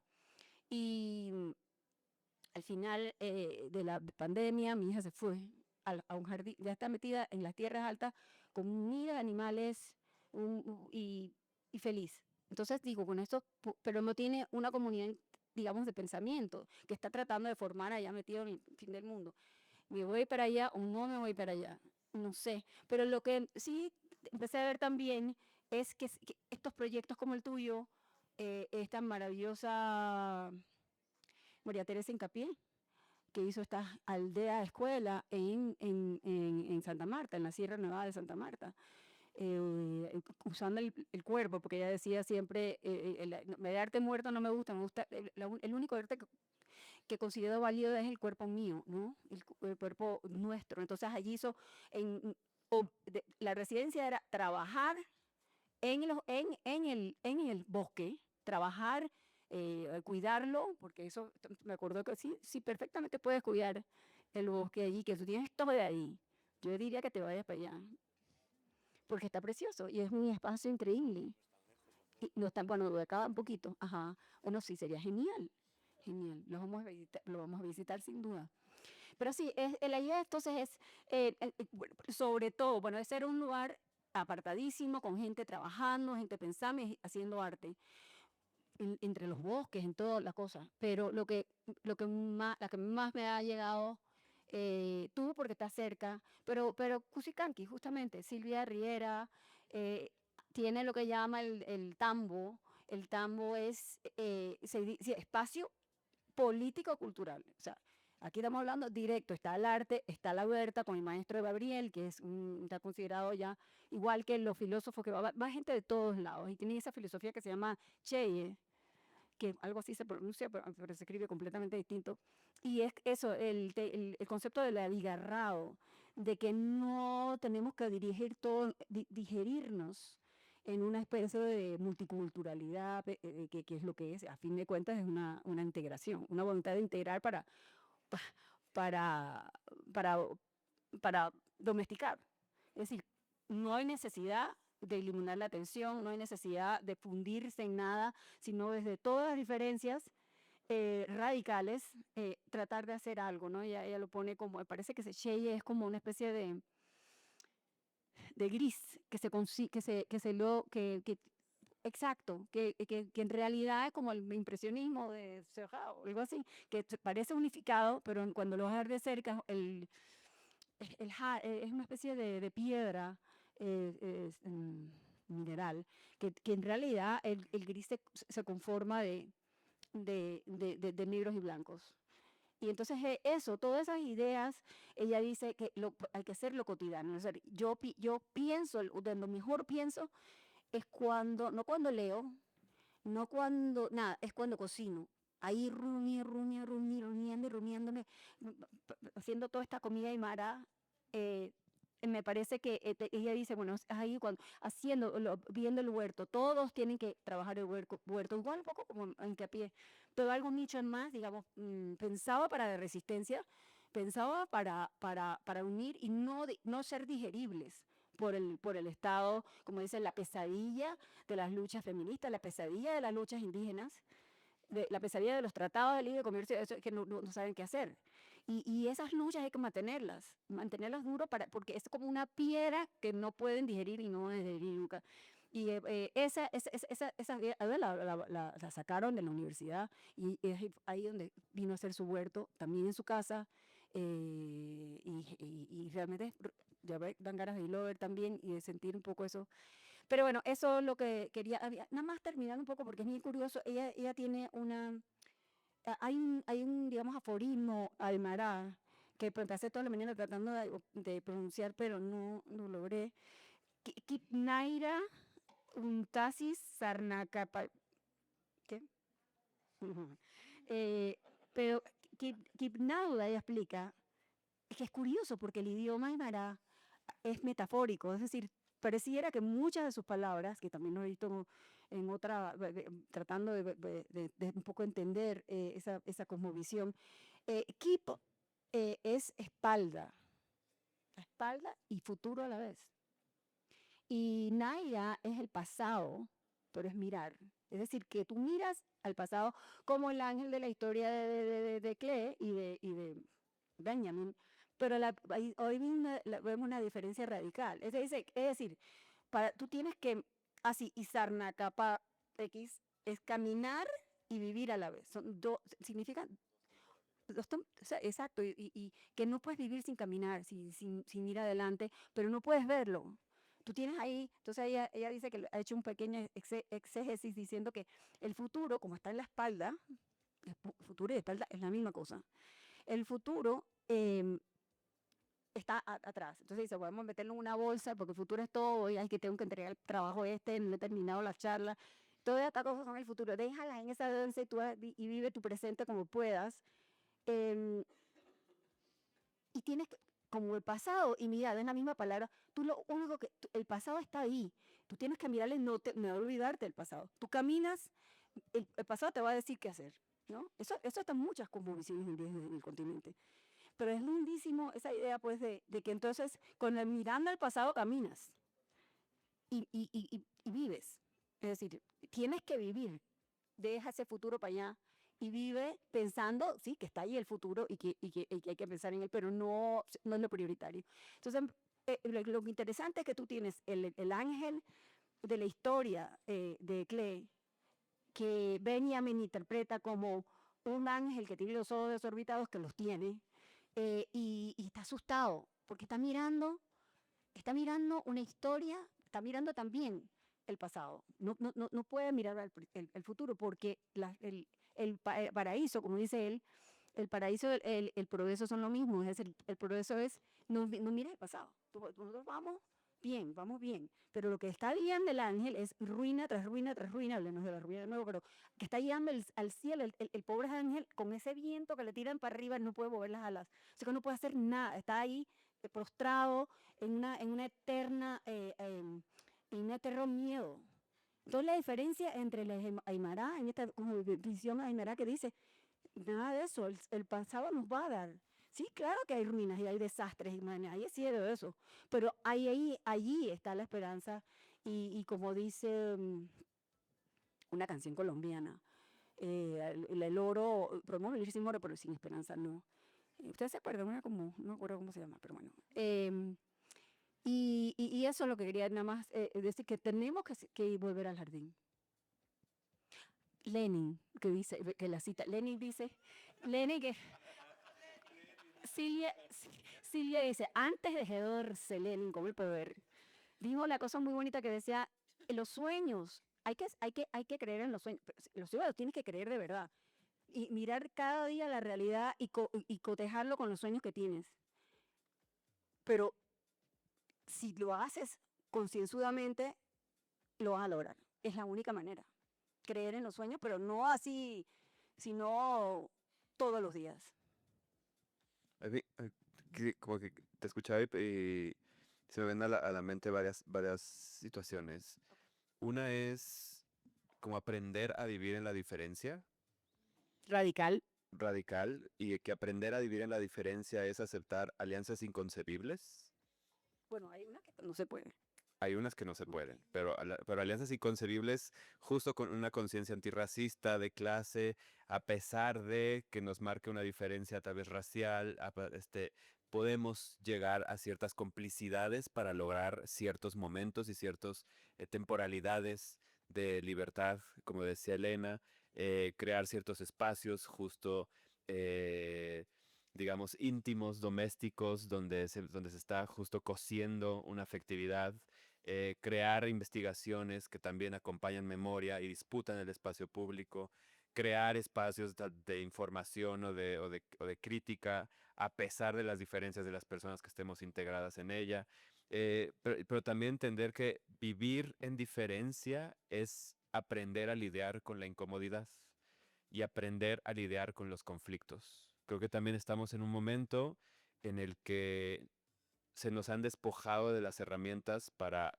lidiar con los conflictos, para tener conversaciones incómodas, para evitar preguntas que no tienen respuesta, y también para sanar y reparar daños que hemos hecho.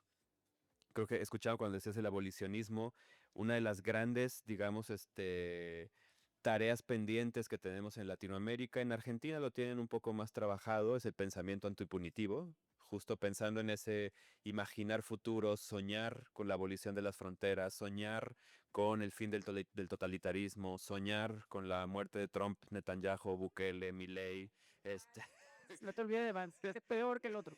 todos, o sea, entonces como justo Muy lindo. aprender como a volver a dejarnos seducir justo por la imaginación, porque también estamos en un momento en el que parece que todo está polarizado, no hay para dónde moverse. Entonces creo que es muy importante como no obsesionarnos con esa imaginación de izquierda que se obsesiona con lo que es y le es imposible ver lo que podría llegar a ser. Entonces, o sea, justo estamos en un momento histórico en el que la derecha tiene exceso de imaginación. Y las izquierdas no logran imaginarse más allá de ese tambaleo en el que estamos. Y no creo que sea imaginar futuros, como esa analogía, Aymara, a mí siempre también me sedujo mucho, como ese rompimiento temporal de caminar de espaldas hacia el futuro mirando al pasado. Y era como un poco justo aprender de las memorias, aprender de a quiénes honramos, qué aprendizajes tenemos que recordar, cómo ensayarlos juntos. Creo que también hay una posibilidad de habitar la grieta, considerando que el arte contemporáneo es de los pocos espacios que existen para encontrarnos, para formarnos políticamente, para hacernos preguntas filosóficas, para compartir momentos de poesía y belleza lejos del consumismo, de la pantalla. O sea, se posibilitan esos espacios. Y creo que son los espacios, de hecho, más descuidados, que son los espacios educativos, los espacios de mediación, los espacios justo de crítica, la escritura en general, desde quien escribe para la expo hasta quienes escribimos en los medios, es una labor precarizada, es sistemáticamente precarizada, que es algo que Nati ha informado también, como que insistimos en paguémosle bien a la gente que escribe. Es algo con lo que todos en ese medio estamos conscientes de que es necesario, como también reivindicar el valor del trabajo de la escritura, que al final sostiene todos los discursos con los que se especula, se crea el mercado, se crea el poder de los museos, se crean las grandes figuras, etcétera, etcétera. Y creo que es eso, como aprender a vivir en diferencia, lidiar con la incomodidad y justo hacernos herramientas para Así es. Sí, y el también, conflicto. como decía ayer Sara Herman, creo que accionar, ¿verdad? Porque creo que muchas veces nos paralizamos y nos sentimos abrumados y creo que Satisfactory surge o lo que hago en general de no estar de acuerdo con lo que me rodea y de no querer someterme a que una institución o la burocracia me diga qué tengo que hacer, qué discursos puedo apoyar, cuáles puedo visibilizar o no, sino tener la libertad absoluta, la autonomía de hacerlo como queramos. Y creo que entre más espacios hayan así y accionemos y nos juntemos y seamos microcomunidades que nos acuerpamos, más fácil va a ser el cambio y lo vamos a disfrutar, porque yo realmente mi práctica la disfruto todos los días. No sé si hay alguna pregunta por ahí. Por aquí. Porque nos hemos comido mucho tiempo, amigas. Sí, Por aquí los pasamos. por ahí les pueden dar. Aquí, Atrás había una también. que no sean largas. No, es una Largas cosa, cortas. es un comentario sobre lo que mencionó Ángel Calvo sobre Más cerca. perdón, un comentario sobre lo que mencionó Ángel Calvo en Sao Paulo. Yo soy planificador urbano y el tema de la gentrificación se ha convertido en un problema serio cada vez que se trata de transformar una ciudad y ganar un espacio. Barra Funda es un ejemplo que se usa muchísimo de éxito y sin embargo termina siendo aburguesado también. Y Entonces ahí eso no sé cómo resolverlo. Y una pregunta, eh, esto está sostenido por la Cámara de Comercio de Bogotá. ¿La Cámara es así de radical o ustedes se metieron en esa grieta y cómo lograron hacer esto? Estamos robándole a la cama. Vamos robando a la creo que es eso, insistió. Como si mañana tenemos trabajo, Toño. A ver si mañana tenemos todas trabajo. Pues es que creo que es eso, es aprovechar esos momentos que ofrece el arte contemporáneo para evidenciar las contradicciones y hacernos preguntas en torno a las contradicciones. No romantizando la contradicción como, ay, vamos a evitar la contradicción y todo bien. Todas vivimos en contradicción. Sí, pero hagámonos esas preguntas, justo Sí. cómo se sostienen los espacios que movilizan estas ideas, Sí. cómo podemos retar esa misma infraestructura y esa misma circulación de recursos. Son preguntas pendientes que como Sí. gestores culturales en realidad no nos hemos retado lo suficiente porque también ya estamos en puntos también de agotamiento, de ya llevamos años haciendo lo que hacemos y son pocos los espacios de tiempo incluso y energía para sentarte a imaginar cómo Sí. organizamos esto. Y para mí sí que tener este tipo de espacios es esencial para poder hacer esas cosas, ¿no? Yo cada vez que puedo y me dejan, lo hago. Y sí que en ese sentido creo que Arbo ha sido muy generoso en dejarnos organizar esto como nos ha dado la gana. Y sí que es verdad que cuando uno organiza este tipo de conversatorios dentro de las ferias hay ciertos lineamientos que tienes que seguir o ciertos tipos de personas que tienes que invitar. Y aquí yo la verdad que he tenido libertad total para los temas, para los ponentes y creo que también que hay que decirlo y agradecerlo. No, ya llevan tiempo haciéndose el programa de encuentros y de hecho el año pasado también fue bastante crítico con muchas cosas. Hola, no, qué pena, me da mucho nervio hablar con tanta gente.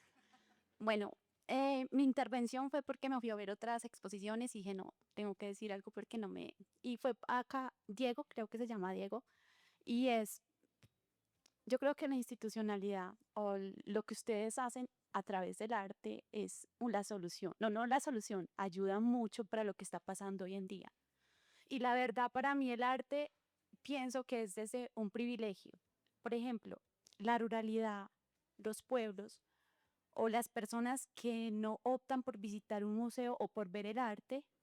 ¿Por qué? Porque es como que, bueno, ellos están en otro tema y no solo pensemos en esas personas que están desde la ruralidad o el pueblo, sino en esas personas que no tienen conexión con el análisis del arte. Entonces yo digo, bueno, qué bueno estar dentro de la institucionalidad, ser un poco criminal, pero no estamos hablando de la mal manera, sino invertir en esos proyectos independientes, invertir o darle mirada a esos proyectos independientes, que lo que ellos hacen es increíble porque forman públicos en crítica, ¿cierto? En decir, venga, con lo que está pasando políticamente, que es horrible, pero esos públicos que apoyan eso que está pasando que es horrible, pero lo apoyan. ¿De dónde vienen esos públicos? ¿Por qué esos públicos piensan así o por qué apoyan estas ideas fascistas o estas campañas que vienen desde la Segunda Guerra Mundial? Porque si en la historia del nacionalismo ellos usan campañas en la mitad de las plazas, pero desde un sentido que la gente no iba más allá. Venga, ¿esto qué significa? ¿Cuál es el trasfondo de tener un burro alrededor de mallas o púas? ¿Y por qué la gente del común, como nosotros que no estamos muy conectados con el arte, no vemos ese trasfondo?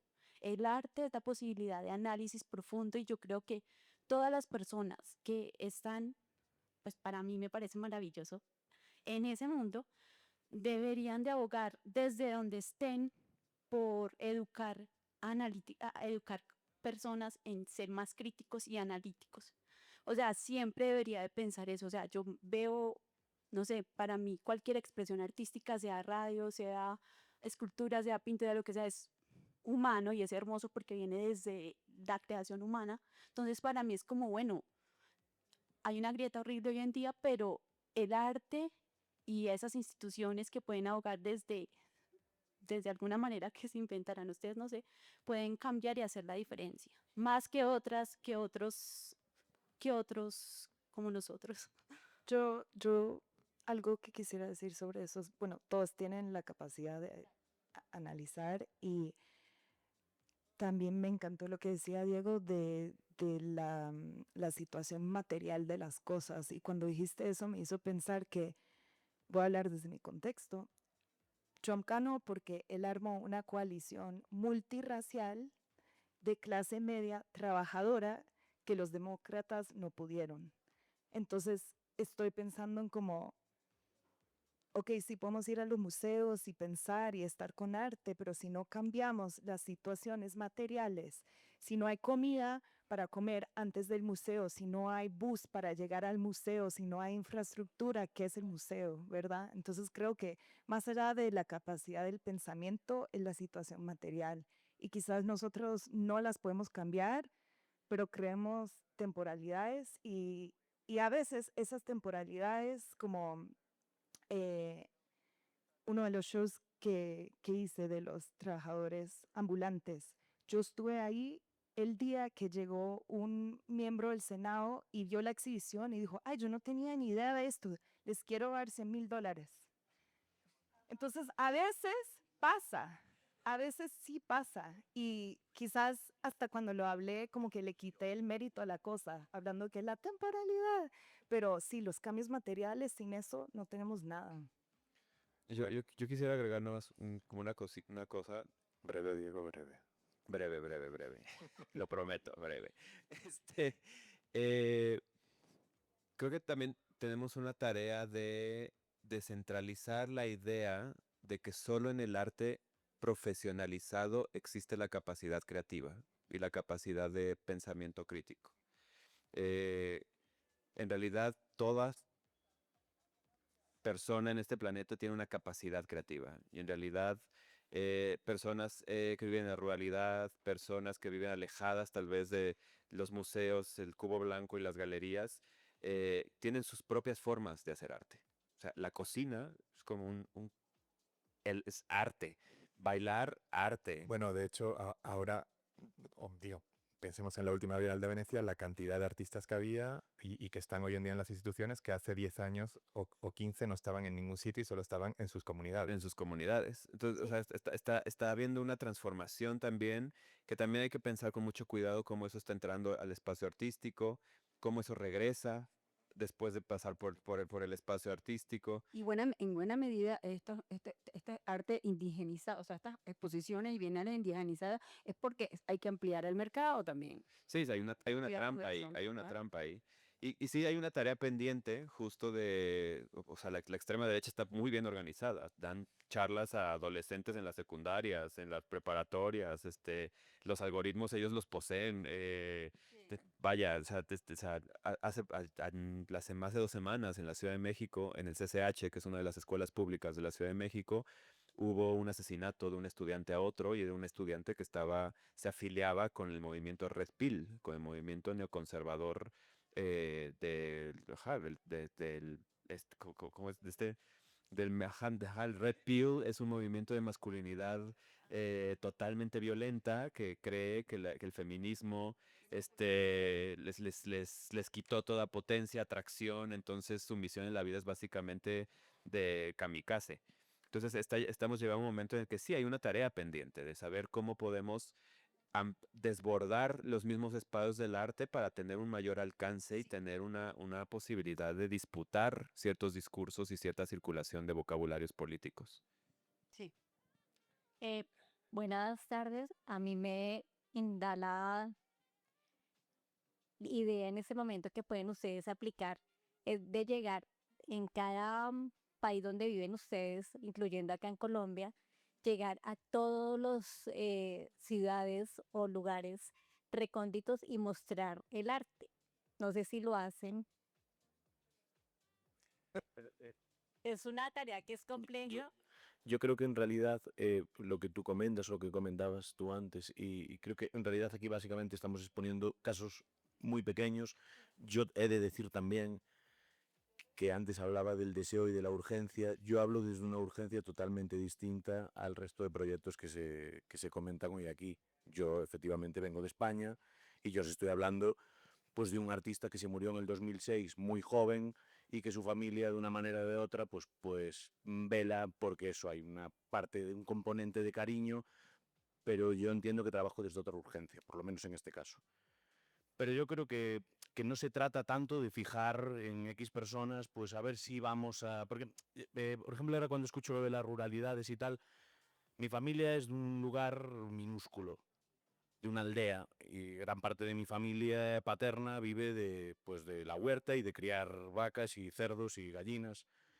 Y el rural fue denostado históricamente, y no me puedo ya ni imaginar en Centroamérica, en Caribe, en el resto de... Claro que además todas las capas que hay que añadir.